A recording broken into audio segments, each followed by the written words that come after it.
Hello students, आज हम फिर से आ गए हमारा जो चैप्टर है जूझ को लेकर, जिनका राइटर है आनंद यादव।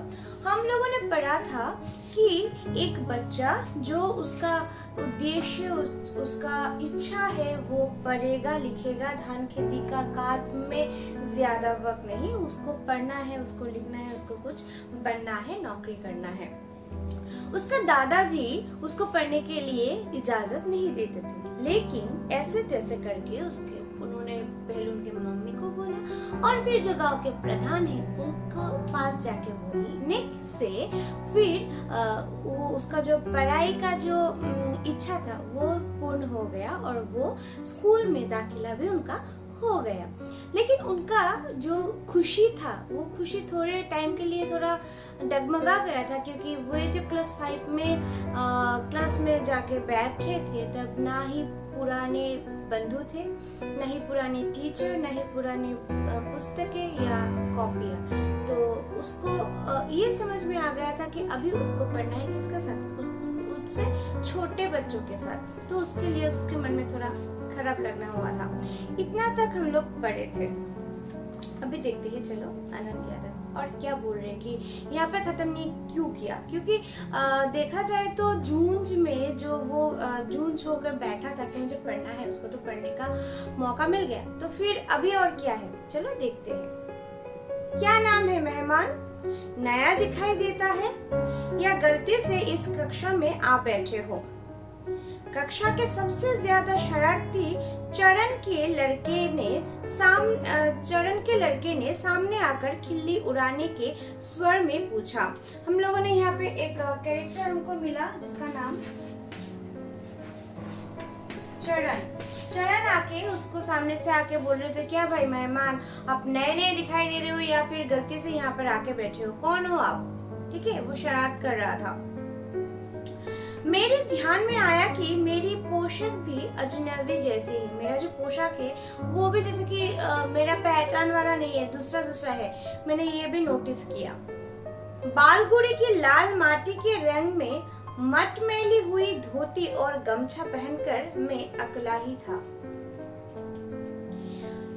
जो स्टूडेंट्स थे, जो बच्चे थे, उनका जो पोशाक था वो एक तरह का था और सिर्फ एक अलग से पोशाक पहन के आया था। कौन? बालगुड़ी की लाल मिट्टी की रंग, जो लाल मिट्टी होता है वो लाल मिट्टी की और मैटमेली हुई धोती पहन के आए थे। मतलब अगर लाल मिट्टी को एक सफेद कपड़ों में अच्छे से डालोगे, मिक्स करोगे, तो फिर जो कलर आता है उस कलर का एक धोती और गमछा पहनकर वो जो हमारा वक्ता है वो सिर्फ अकेले ऐसे आए थे। देखिए देखिए तुम्हारा गमछा, कहते हुए उसने मेरा गमछा खींच लिया। गमछा तो पता है तुम लोगों को। तो उस चरण ने क्या देखो देखो देखिए तुम्हारा गमछा दिखाओ दिखाओ, ऐसा बोल के उसका गमछा उसके पास से उसने ले लिया। गया अब मेरा गमछा, वो तो जब भी मेरा गमछा भी गया। पूरी कक्षा में इसकी खिंचातानी होगी और फट जाएगा। तो वो सोचे कि अभी ये गमछा सबको पास जाएगी, खिंचातानी होगी, ये खींचेगा वो खींचेगा और फिर मेरा गमछा गया, फट जाएगा। मन में मैं ये सोचकर रुआसा हो गया। मेरा मन रोने लगा कि ये सोच के जो मेरा गमछा है वो अभी मेरा खत्म हो जाएगा, अभी फट जाएगा, सभी खींचेगा तो वो फट जाएगा। तो मेरे मन में रोआना हो गया था।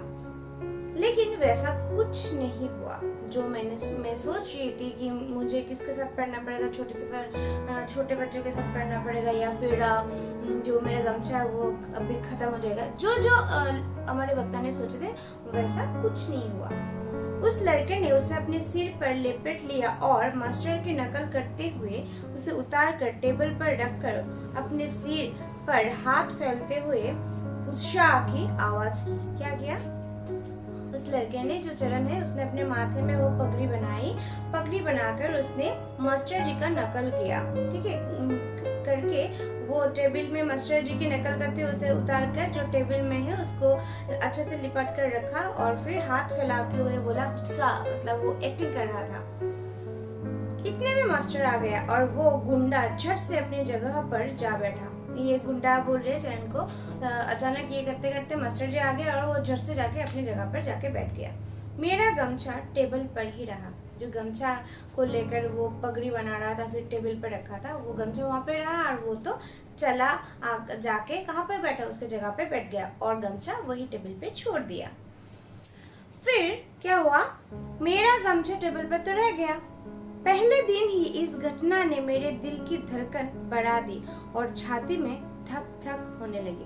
पहले दिन जो मेरे साथ हुआ, उससे मेरा जो दिल था वो इतना टाइम तक धड़कता था, वो बहुत ज्यादा फास्ट धड़कने लगा और छाती में भी धक धक धक धक करने लगा। रनअवे मास्टर कक्षा में आए। अब हमारे एक मास्टर के नाम हम देखेंगे, रनअवे सर। वे मास्टर कक्षा में आए। टेबल पर मटमैला गमछा देखकर उन्होंने पूछा, किसका है रे? मेरा है मास्टर। तो वो गमछा देखकर वो कहने लगा कि ये किसका है? तभी वक्ता ने बोला, मेरा है। तू कौन है? मैं जकाते। इतने टाइम बाद हमें वक्ता का नाम पता चला, नाम है जकाते। पिछले साल फेल होकर इसी कक्षा में बैठा हूँ। पिछला बार मैंने फेल किया था, इसलिए अभी भी इसी कक्षा में मैं हूँ। गमछा ले जा पहले। उसने छड़ी से मेरा गमछा उठाकर नीचे डाल दिया। मैं उसे उठाने गया तो कहा, यहाँ क्यों रखा है मूर्ख की तरह? गमछा बोला, ठीक है पहले तुम गमछा लेके जा। फिर उसका जो वो क्या था, जो छड़ी था, छड़ी से वो ऐसे उसको उठाकर नीचे फेंक दिया। और जब उसको उठाने लगा तो ये बोला, यहाँ पे क्यों रखा मूर्ख की तरह? यहाँ पे गमछा कोई रखता है क्या? मैंने नहीं रखा मास्टर। उस लड़के ने मेरे सिर से छीन लिया और यहाँ रख दिया है। फिर उन्होंने वक्ता ने कहा कि मैंने नहीं रखा, उस लड़के ने मतलब चरण ने यहाँ पे रखा है। मेरे पहले मुझसे छीन लिया और फिर यहाँ पे रखा है। ये चरण का बच्चा बिना बात की उठक पटक करता है। कहते हुए मास्टर उस लड़के की ओर चले गए। जब उसने वक्ता ने बोला कि उस लड़के ने रखा है, मैंने नहीं रखा, तभी वो ये कह के उठ के उसके पास गए कि बात कुछ उल्टा पुल्टा वो करता ही रहता है। मास्टर ने मेरे बारे में और भी पूछताछ की और बामन पंडित की कविता पढ़ाने लगे। फिर बहुत सारे प्रश्न किया, उसके बारे में बहुत कुछ जाना पहचाना और उसके बाद बामन पंडित की एक कविता भी उनको पढ़ने के लिए बोला। बीच की छुट्टी में मेरी धोती का काज उस लड़के ने 2 बार खींचने की कोशिश की। जब छुट्टी हुई, मतलब एक टीचर जाने के बाद और एक टीचर आने के मिडिल में जो गैप रहता है, उसमें उसका धोती खींचने के लिए 2 बार उसने प्रयास भी किया था उस चरण ने। लेकिन मैं फिर दीवार की तरफ पीठ करके जा बैठा तो पूरी छुट्टी होने से पहले उठा ही नहीं। फिर मैंने क्या किया, दीवार की तरफ एक पीछे जाके बैठा है और फिर जब तक पूरी छुट्टी नहीं हुई तब तक वो वहां से हिले भी नहीं, वहां पे डटे रहे। खिलौने के लिए बनाए गए कौवे के बच्चे को खुले में रख देने पर जैसे कोई चारों ओर से उस पर चोंच मारते हैं, वैसा ही मेरा हाल था। क्या बोला यहाँ पे उन्होंने एक क्या बोलते उसको एग्जाम्पल खींचा। ठीक है, ये एग्जाम्पल क्या था कि खिलौने के लिए बनाए गए, अगर खिलौने के लिए कुछ कौवा बनाया जाता है और उस कौवा के बच्चे को खोल में रखने से, जैसे उस बच्चे को जब मतलब खेलने के लिए अगर कौवा बनाया जाता है और कौवा अगर सामने बीच सबके बीच में रखा जाए तो उसके ऊपर जैसे कि सभी मतलब उसके ऊपर उड़ पड़ते हैं, झपट पड़ते हैं, उसके ऊपर चारों ओर से चोंच मारते हैं। ये देखता है कैसा है, ये देखता है वो कैसा है, ये देखता है वो कैसा है, वैसा ही हाल हमारा वक्ता का भी हो गया था। ये नया है इसलिए चारों ओर से सभी उसको, कोई उसका धोती खींच रहा था, कोई उसका पगड़ी खींच रहा था, कोई उसको लेकर हंस रहा था, कोई इसको लेकर कुछ और बात बोल रहा था, उसको लेकर एक सर्कस की तरह हो गया। तो देखो जब पहले दिन ही उसका इतना हालत खराब है तो वो पढ़ेगा क्या? देखो क्या होता है, मुझे पता नहीं पर तुम लोग होते तो क्या करते?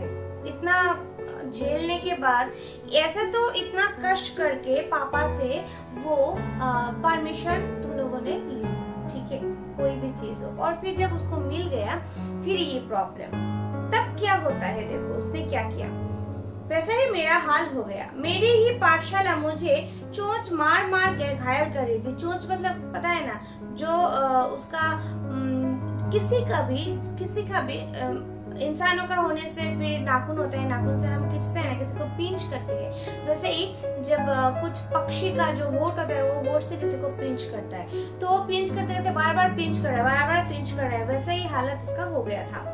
घर जाते समय सोच रहा था कि लड़के मेरी खिल्ली उड़ाते हैं, धोती खींचते हैं, गमछा खींचते हैं, तो इस तरह कैसे निभाहा होगा। बोला अरे मैं वो जब आफ्टर छुट्टी के बाद वो जा रहा था, तब जाते जाते वो सोच रहा था कि सब लड़के तो मुझे क्या करते हैं, खिल्ली उड़ाते हैं, मेरा पगड़ी खींचते हैं, मेरा ये करते हैं, मुझे ये करते हैं, मुझे वो करते हैं, तो ऐसे में मैं कैसे संभालूं अपने आप को, नहीं जाऊंगा ऐसे पाठशाला में। बोला ना, यही होता है कि इतना कुछ करने के बाद अगर हमें वो परमिशन मिलता है और आफ्टर द पहले ही दिन ये होता है, तो सबके मन में ये आएगा कि मुझे नहीं जाना है इस पाठशाला में, इससे तो अपना खेत ही अच्छा है, चुपचाप काम करते रहो, इससे तो अच्छा है पाठशाला में नहीं जाके काम करते रहो, खेत में कोई आके कुछ बोलने वाला नहीं है, कुछ सुनाने वाला नहीं है, वो चुपचाप काम करते रहो। गली के 2 ही लड़के हैं कक्षा में, वे भी मुझसे भी कमजोर है, वे क्या मदद करेंगे। बोला है 2 लड़के जिसे मैं पहचानती हूँ वो भी मुझसे कमजोर है, तो वो मुझे बचाएंगे या मुझे कुछ हेल्प करेंगे, इसका मुझे कोई आशा नहीं है उनसे, उस दोनों बच्चे से। मन उदास हो गया, होना भी चाहिए। 4वीं से 5वीं तक पाठशाला अपनी लगती थी। जब 4वीं से वो 5वीं तक उठी तब उसको अपनी लगती, क्योंकि जो दोस्त थे उसको पहचानते थे, जो टीचर है उसको पहचानते थे, जो सराउंडिंग्स थे उसको लेकर हंसी मजाक नहीं करते थे, इसलिए वो पाठशाला अच्छा लगता था। अभी जाके इतने दिनों के बाद जब वो गया, फिर से सब कुछ चेंज होने से ये पाठशाला उसे अभी अच्छा नहीं लगता है, या अपना भी नहीं लगता है। लेकिन अब वो एकदम पढ़ाई जैसी लगने लगी है। लेकिन वो क्या, अभी पाठशाला मतलब वो सिर्फ पढ़ाई खुद का नहीं है, वो दूसरा का चीज है, ऐसा कुछ लगता है, वो पढ़ाई हो गई है। अपना वहाँ कोई भी नहीं है, और अपना खुद का कहने वाला वहाँ पे कोई नहीं है। ये उनके मन में ये सब बातें चल रहा था जब वो छुट्टी के बाद घर जा रहे थे। सवेरे हो जाने पर मैं उमंग में उठा, फिर से पाठशाला चला गया। फिर वो खुशी से बोला नहीं आज कुछ अच्छा होने वाला है शायद, तो वो उठे और फिर पाठशाला चले गए। माँ के पीछे पड़कर एक नई टोपी और 2 नाड़ी वाली चड्डी मेल खाओ रंग की 8 दिन में मंगवा ली। और फिर माँ के पीछे माँ मुझे दोना बोलते बोलते वो नया टोपी और चड्डी भी उसने मंगवा ली। किस कलर की, मेल खाओ रंग की, 8 दिन में वो भी उसने हासिल कर लिया। चड्डी पहनकर पाठशाला में और धोती पहनकर खेत पर जाना शुरू किया। फिर धोती पहनकर वो खेत पे जाते थे और वो चड्डी पहनकर वो पाठशाला जाते थे। धीरे धीरे लड़कों से परिचय बढ़ गया। फिर देखो यही सबसे इम्पोर्टेंट चीज है। अगर हम पहले दिन ही अपना सब कुछ देख के, सब कुछ जांच करके, अगर हम एक दिन में ये डिसाइड कर ले कि ये मुझसे नहीं होगा, या फिर ये मेरा नहीं है, या फिर मैं कर नहीं सकता, ये डिसीजन अगर हम पहले दिन ही ले लेना, तो क्या होगा, हम कभी भी हमारे जो लक्ष्य वहाँ पे नहीं पहुँच पाएंगे। इसलिए हमें क्या रखना चाहिए, धैर्य रखना चाहिए, पेशेंस रखना चाहिए, जो कि हमारे वक्त में थे। और फिर देखो धीरे धीरे वो लड़कों से उसका परिचय बढ़ा। मंत्री नामक मास्टर कक्षा अध्यापक के रूप में बीच में आए। मंत्री अध्यापक मतलब कक्षा चल रहा था, उसके अचानक बीच में वो आए। वे प्राय छड़ी का उपयोग नहीं करते थे, मतलब स्कूल बीच में आते हैं ना बोर्ड टीचर, तो वैसे ही वो टीचर भी आए और बाकी टीचरों की तरह वो छड़ी का इस्तेमाल नहीं करते थे। हाथ से गर्दन पकड़कर पीठ पर घुसा लगाते थे। हाथ से गर्दन पकड़ते थे जैसे कि आवांसर करते थे, उन लोगों को पता है, ऐसे हाथ में ऐसे करके और फिर गर्दन में 2020 मैच, तो फिर पीठ पर ऐसे करते थे। लड़कों को मन में उनकी दहशत बैठी हुई थी, तो उनका दहशत की वो छड़ी नहीं लगाते, वो ऐसे 2020 मैच खेलते हैं, तो उसके ऊपर उनका भय, डर सब कुछ बैठ गया था।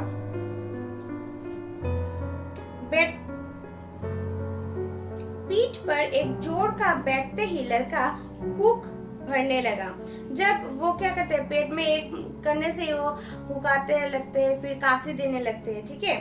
लड़कों के मन में उनकी दहशत बैठी हुई थी इसी कारण, क्योंकि वो जब एक मारते थे तभी हालत खराब हो जाती थी। उसके कारण उद्यम करने वाले लड़कों को प्राय मौका नहीं मिलता था, इसलिए जो बहुत ज्यादा शरारती बच्चे थे वो शरारत नहीं कर पाता, क्योंकि वो जो एक देते हैं ना 20-20 मैच वाला, वो खतरनाक होता है, इसलिए सभी डरते थे और वो जो पागलपंती है वो करना कम हो गया। पढ़ने वाले लड़कों की शाबाशी मिलने लगी और जो पढ़ते हैं उसकी शाबाशी वाह वाह मिलने लगी। मंत्री मास्टर गणित पढ़ाते थे। ये जो हम लोगों ने अभी तक मंत्री मास्टर कर रहे थे, वो मंत्री मास्टर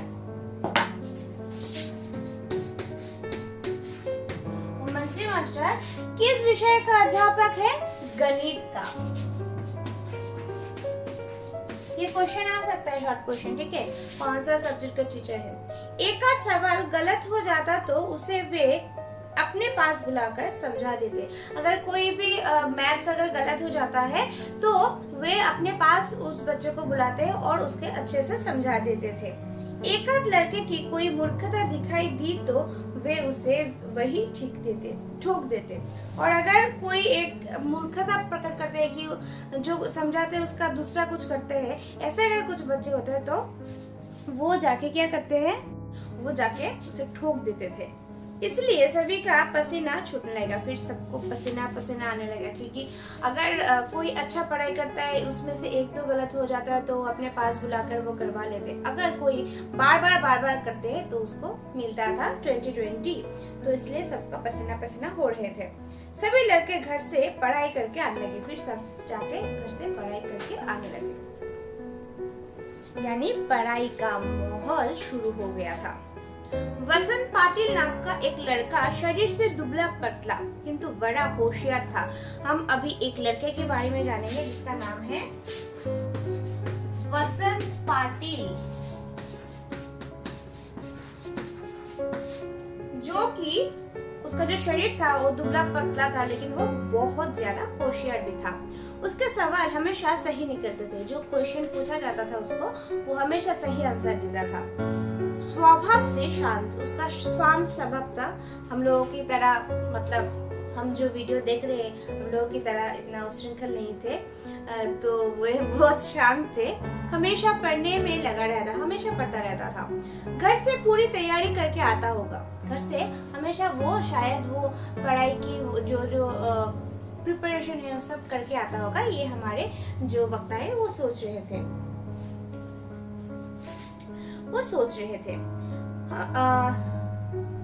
दूसरों को सवालों की जांच करता था। मास्टर ने उसे कक्षा मॉनिटर बना दिया था। फिर हमारे जो मंत्री मास्टर है उन्होंने उसको क्या करवा दिया, कैप्टन बना दिया, मॉनिटर बना दिया। दूसरों के सवाल ठीक है या नहीं ठीक है वो भी वो जांच करता था। हमेशा पहली बेंच पर बैठता, बिल्कुल मास्टर के पास। हमेशा कहाँ बैठता था? फर्स्ट बेंच पे मास्टर के साथ बैठता था, मास्टर के पास बैठता था। कक्षा में उसका बहुत सम्मान था। कक्षा में क्या था? उसका सम्मान था, उसको सभी मानते थे। मुझे ये लड़का मेरी अपेक्षा छोटा लगता था। मैं उससे पहले ही 5वीं में पहुंच गया था। मुझे लगता है कि ये मेरी अपेक्षा बहुत ही छोटा है, उसे इतना जल्दी 5वीं में नहीं आना चाहिए था, वो बहुत जल्दी ही पहुंच गया है 5वीं पे। गलती से पीछे गया हूँ मैं, और मैं पीछे रह गया। इसको तो और भी आगे जाना चाहिए, और भी अगर मैं इसके साथ पढ़ रहा हूँ लेकिन मुझे और भी आगे जाना चाहिए था।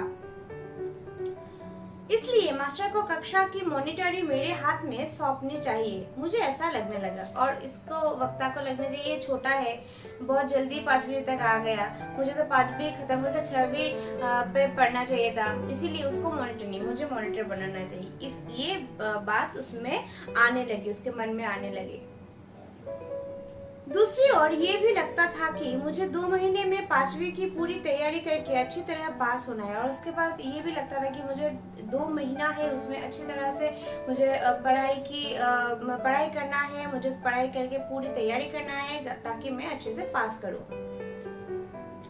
कक्षा में दंगा करना और पढ़ाई की अपेक्षा करना मेरे लिए मुनासिब था। दंगा करना, खराब वो करना, दंगाबाजी करना और पढ़ाई से अपेक्षा मेरे लिए, मतलब उसके लिए पढ़ाई ज्यादा था दंगाबाजी करना से ज़्यादा इम्पोर्टेंट उसको लिए था, तो वो मतलब वो मुनासिब नहीं था कि मुझे पढ़ना है इसलिए मैं ये करूँ, मॉनिटर करूँ, ये मेरे लिए अच्छा नहीं होगा। हम तो इस कक्षा में ऊपरी है, ये नहीं भूलना चाहिए। मैं कक्षा में ऐसे ही सबसे बड़ा हूँ, तो ये मुझे भूलना नहीं चाहिए। ये क्या फिर मैं क्या करूँगी, मैं पढ़ाई करूँगी। तो देखो क्या हुआ, पहले तो वो गए, जाने के बाद उसको ऐसा माहौल मिला जिसमें उसको लगा कि शायद मैं और नहीं पढ़ पाऊंगी, यहाँ के सभी इतने खराब है, ये करते हैं वो करते हैं, और फिर मुझसे छोटा भी है। तो ये करने से अचानक उसके सेकंड दिन जाने से उसको लगा कि नहीं, मैं फिर से पाठशाला जाऊंगा। और फिर पाठशाला जाने के बाद उसका उन्नति हुआ, एक मंत्री मास्टर से उनका परिचय हुआ, जहाँ पे दंगाबाजी नहीं, जहाँ पे अच्छा पढ़ाई हो रहा था। और जब मॉनिटर की बारी आई, तब बसंत पटेल को जब मॉनिटर बनाया, तब हमारे वक्ता को लगा कि ये तो छोटा है, वो जल्दी ही 5वीं तक पहुंच गया है और मैं उससे बड़ा हूँ, तो मुझे मॉनिटरी का भागीदार बनाना चाहिए था। तो ये जो उसमें द्वंद चल रहा था कि पढ़ाई फिर मॉनिटरी, मैं बड़ा हूँ, ये जो थोड़ा थोड़ा उसके मन में ईर्ष्या था, ये ईर्ष्या उसको कहाँ लेके जाता है? वो ईर्ष्या को हटाकर वो अच्छे से पढ़ता है, उसको अच्छा पढ़ाई मिलता है, या फिर वो ईर्ष्या को लेकर ही डूब जाते हैं? देखेंगे ऑब्वियसली, हमें तो पढ़ना ही है, नहीं तो नहीं होगा। तो हम अगले क्लास में जरूर देखेंगे। कमेंट जरूर करना, और जो मैंने होमवर्क दिया वो होमवर्क करना। बच्चे में बार बार ऑलरेडी VP सर ने भी आप लोगों को मैसेज भी कर दिया है कि कमेंट करो, जो होमवर्क दिया जाता है होमवर्क करो, नहीं तो एब्सेंट आ जाओगे और फिर 80% नहीं होने से, है ना। तो इसलिए पढ़ो, पढ़ाई करो, अच्छे से पढ़ाई करो, और संडे के लिए तैयार हो जाओ अच्छे से। ओके, तो आज के लिए इतना ही।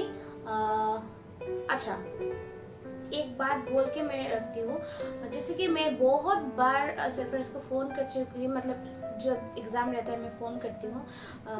तो पिछले रविवार को भी हम लोगों ने एग्ज़ाम लिया, तब सरफराज का फ़ोन फिर से अनअवेलेबल था, नॉट रिचेबल था। तो उसको, तुम्हें पता नहीं सरफराज, हमारा जो नेक्स्ट रविवार का जो एग्ज़ाम है वो बादल राग है और उमाशंकर जोशी का 2 पोएम है, तो वो करके रखना। मैं फिर रविवार को फ़ोन करूँगी, और फिर से अगर नहीं मिले तो मैं वही बोलूँगी। तो बाद में मुझे मत बोलना कि मैंने तुम्हें चेतावनी नहीं दी, मैंने बार बार तुम्हें बोल रही हूँ, तो उसे माथे पे रखो। ओके, तो आज के लिए इतना ही।